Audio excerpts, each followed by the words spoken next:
ये बताइएगा कि आज पेशी पे आप लेट क्यों हुई?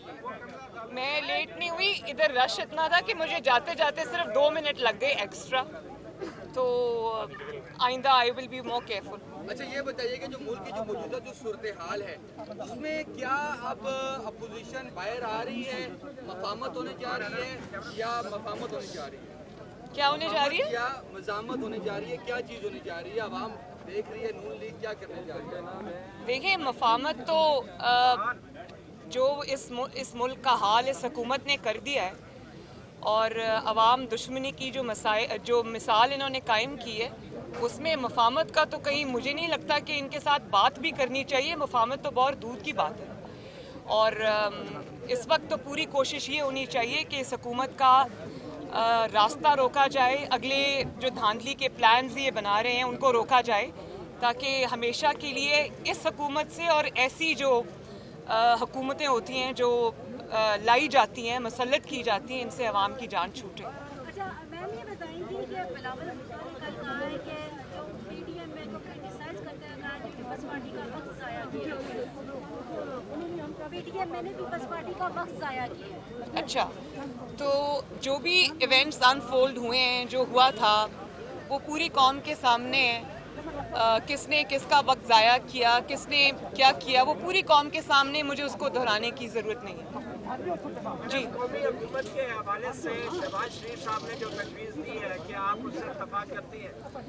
मेरा पर्सनल ख्याल है, मैंने देखी नहीं उनकी, लेकिन आई पर्सनली थिंक कि उन्होंने कौमी हुकूमत की बात नहीं की, उन्होंने नेशनल कंसेंसस की बात की थी, एक नेशनल जो रेकन्सिलिएशन की शायद उन्होंने बात की थी। कौमी हुकूमत की मेरा ख्याल है शायद नहीं की उन्होंने बात। मेरे भी पर्सनल ख्याल में कि इस वक्त मुल्क जितना डिवाइडेड है और जितना इस मुल्क को इस वक्त नेशनल रेकन्सिलिएशन की ज़रूरत है, बारिंग दिस गवर्नमेंट, ये जो हुकूमत है इसको बाहर रखें और बाकी जो पार्टीज़ हैं उनको इकट्ठे होकर सोचना चाहिए कि इस मुल्क को आगे कैसे लेके जाना है। 3 साल कारकर्दगी पे क्या कहेंगी आप? जो गवर्नमेंट ने 3 साल कारकर्दगी के हवाले से जो बात की है, आप समझती हैं कि उनका एक अच्छा शो?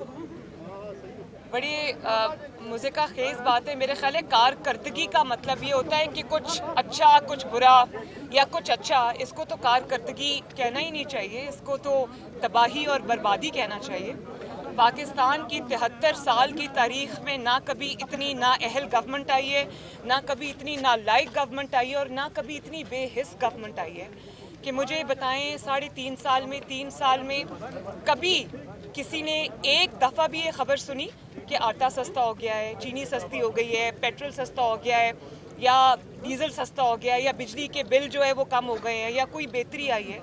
लाकानूनियत का आप हाल देखें कि जगह जगह जिस तरह आजकल ज़्यादती के वाक़यात हो रहे हैं और वो जिस तरह से उनको डील किया जा रहा है, मैंने पाकिस्तान की तारीख़ में कभी ये नहीं देखा। और बेहिसी देखें कि ना महंगाई की परवाह है, ना लाकानूनियत की परवाह है, ना अपनी परफॉर्मेंस की परवाह है, 2-3 चीज़ों की कि ऑपोजिशन को किस तरह से तंग करना है, मीडिया को किस तरह से खामोश करना है और अगली धांधली के प्लानिंग किस तरह करनी है, और किसी चीज़ पे नहीं है। तो इसको परफॉर्मेंस कहना या इसको कारकर्दगी कहना ज्यादती है। जो मीडिया रेगुलेटरी बिल आ रहा है हुकूमत की तरफ से, तो नून लीग इस हवाले से उसकी क्या हिकमत अमली है? हाल ही में एक इजलास भी हुआ है जिसमें इसको डिस्कस किया गया। बड़ी मुझे तो हैरानगी होती है कि मीडिया को रेगुलेट करना है, उसके लिए उनकी ज़बानबंदी करनी है, लेकिन अपनी हरकतें दुरुस्त नहीं करनी। कि डर सिर्फ उन लोगों से है जो सच बोलते हैं। और ये जो 3 साल से आप लोगों के साथ मतीउल्लाह जान साहब, आप इसके प्राइम एग्जाम्पल हैं। आपके साथ, हामिद मीर साहब के साथ, उनके जो भाई हैं, क्या नाम है उनका, आमिर मीर साहब, इसके अलावा जो दीगर जर्नलिस्ट के साथ, जो रातों रात असद तूर के साथ, अबसार आलम साहब के साथ, जिस तरह रातों रात घरों से उठा लिया जाता है, गोलियां मार दी जाती हैं, नौकरियों से निकलवा दिया जाता है, सच बोलने की पादाश में उनको चैनल से फारिग कर दिया जाता है, वो यूट्यूब पे अपने प्रोग्राम्स करने पे मजबूर हैं। तो ये जो रेगुलेटरी बिल आ रहा है, ये आई थिंक उसी का तसलसल है।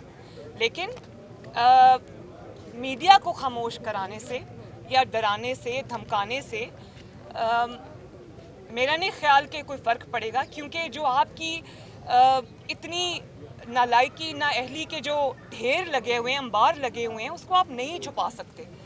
22 करोड़ अवाम के खिलाफ कोई बिल लाना पड़ेगा, क्योंकि सब घरों में यही बात कर रहे हैं, सब तंग आए हुए हैं। तो मैं ये समझती हूँ कि ये ड्रैकोनियन किस्म की जो चीज़ें हैं ये इसलिए ये करते हैं क्योंकि इनकी कारकर्दगी कुछ नहीं है। तो मैं इसको बिल्कुल कंडेम करती हूँ और इस तरह की जो चीज़ें ये नहीं होनी चाहिए। बारी बारी कर लें।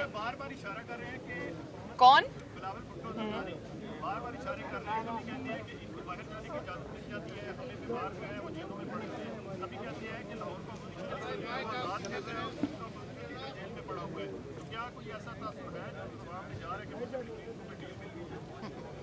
मेरे अभी रिसेंट एग्जाम्पल ये है कि मेरा एक ही बेटा है और उसका निकाह था, मैं नहीं जा सकी और उसकी इजाज़त ना मैंने मांगी है ना मैं इनसे मांगना चाहती थी।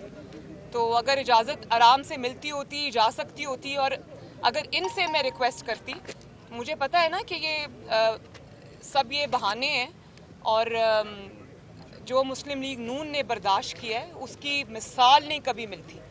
तो ये बात करना जो है ये मेरा नहीं ख्याल ये मुनासिब बात है। तो अभी आपके सामने एक एग्जाम्पल है जी। मुस्लिम लीग नून ने अवाम को रिलीफ दिया, खुशहाली थी मुल्क में, हर तरफ लोकल की रेल फेल थी, लेकिन आपकी कायद इस मुल्क से भाग गए। आप कहते हैं कि भूखे में कट गए, वापस आके उनका फेस क्यों नहीं करते? जो 3 साल जिस किस्म के मुकदमात का, जिस किस्म के सियासी इंतकाम का मोहम्मद नवाज शरीफ साहब सामना करके गए हैं, सजाएं झूठी भुगत के गए हैं। अरशद मलिक केस की गवाही आपके सामने है और अरशद मलिक ने बताया कि उनको दबाव में ला के नवाज शरीफ के खिलाफ झूठा फैसला देने पर मजबूर किया गया। उसके बावजूद वो सजाएं भुगत के गए हैं, तो वो अपने हिस्से का पूरा कर्ज, बल्कि अपने हिस्से से ज़्यादा जो कर्ज उन पर वाजिब था उससे कहीं ज़्यादा अदा करके गए। वो मैं आज फिर ये बात कहना चाहती हूँ कि ये नाजायज़ नाअहल हुकूमत है, मुसल्लत की गई हुकूमत है। इसका जो एहतसाब है उसको एहतसाब कहना भी ज़्यादती है, वो इंतकाम है और इस इंतकाम को जितना फेस कर लिया। अब इस इंतकाम को के आगे पेश होना सबसे बड़ी ज़्यादती है, जुल्म को सहना भी सबसे बड़ी ज़्यादती है। जब मियाँ साहब और PMLN ये समझेगी कि मियाँ साहब को वापस आना चाहिए, वो बिल्कुल आएंगे और अपने मुल्क में वापस आएंगे, ये उनका मुल्क है। लेकिन ये जो इस हुकूमत के आगे इसके इंतकाम के आगे पेश होना कोई अक्लमंदी नहीं है।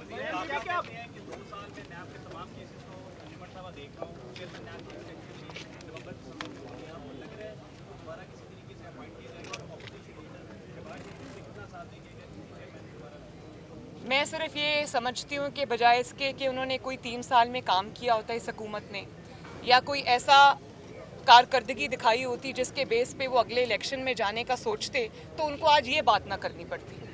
अब उनका पूरा इन्हसार अगले इलेक्शन का इस बात पे है कि जिन अफराद से उनको ख़तरा है, जो अफराद उनके रास्ते में आ सकते हैं, उनके जाली मैंडेट को और उनके जाली जो इरादे हैं उनको एक्सपोज कर सकते हैं, तो उनको रास्ते से हटाना ही अब उनके पास एक आखिरी तरीक़ाकार रह गया है।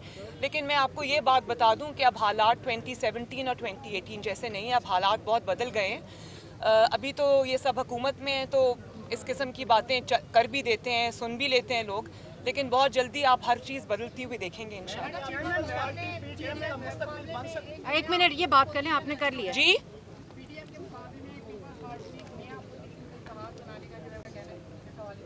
I wish them the very best of luck. जी, आप बात कर लें। मैडम, चेयरमैन नैब के हवाले से शहबाज शरीफ साहब क्या इनकी हिमायत करेंगे अगर दोबारा से इनको नॉमिनेट किया जाता है? शहबाज शरीफ साहब से पूछ के बताऊंगी आपको। मरियम, ये बताएं कि कुछ दिन पहले अपोजिशन लीडर शहबाज शरीफ को पाकिस्तान टेलीविजन पे उनकी तकरीरें चलाई गई, तो आप एक सरकारी मीडिया की तरफ से इस जेस्चर को कैसे देखते हैं? बड़ी अच्छी बात है। मैं तो वैसे हैरान हो गई थी जब मुझे पता चला, तो मैं चैनल चेंज करके देख रही थी कि वाकई चला रहे हैं या नहीं चला रहे। Thank you ji, thank you. भाई मेरी तकरीर चलाएंगे तो वो अपना ही PTV को बंद करके उन सबको जेलों में डाल देंगे। Thank you. आप साइड पे हो जाइए। अगर मगर का कोई जवाब नहीं है। इंशाअल्लाह ताला मियाँ साहब ज़रूर आएंगे, वो अपनी जमात को खुद लीड करेंगे और इंशाअल्लाह बहुत जल्दी होगा।